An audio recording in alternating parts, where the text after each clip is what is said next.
In 1995, Sonic Youth was touring through the Midwest, and we went to visit William for what would become the first of a couple of visits to his house in Lawrence, Kansas. Thurston and I brought along Super 8 cameras. He took great pleasure in showing us jewel-encrusted knives, gun catalogs, his beloved cats, and the orgone box out back that he built for himself between the pond and the garden. You know, there's just some fleeting impressions of William here. I was very aware of wanting to actually document. We were shooting a lot of film that summer, videotape of the tour and Super 8 cameras, and it was just great fun to see William and to get to hang out with him and get to know him a little bit.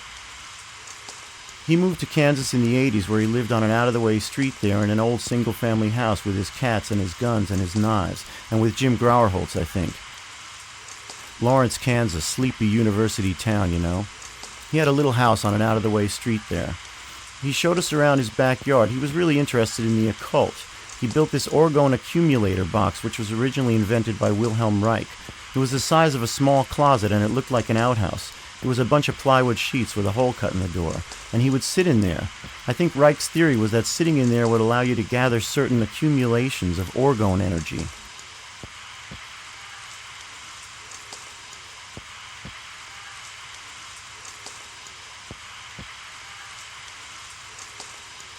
Here we are in the backyard. William's showing us around. That's his garage there where he was doing some of those shotgun paintings, or he was displaying them in there anyway. Here's the orgone box he's showing. William and Thurston are looking in on the orgone box that William built in his backyard. He had a typewriter in his backyard. I took some pictures of it. It was deep in the weeds with vines growing out through the keys, and it was sort of becoming a part of the earth back there. He had a bunch of different weird objects in his garden in the backyard. He had an old car that had weeds growing up through the floorboards and stuff like that. But his typewriter for a writer, for the writer that William was, really intrigued me somehow. So here we're looking at his pond in the backyard. This is the first time we went. The second time we went, William had built a new pond in the backyard, and he was showing us that when we went there and when we took Michael Stipe with us to visit him.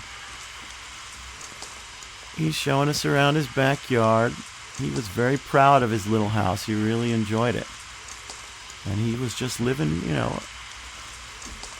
away from everybody, just living by himself.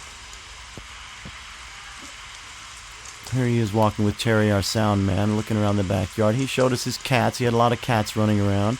Here he's signing one of the books. Of course, we all brought different books for him to sign. So he's signing Terry's copy of Naked Lunch, I think.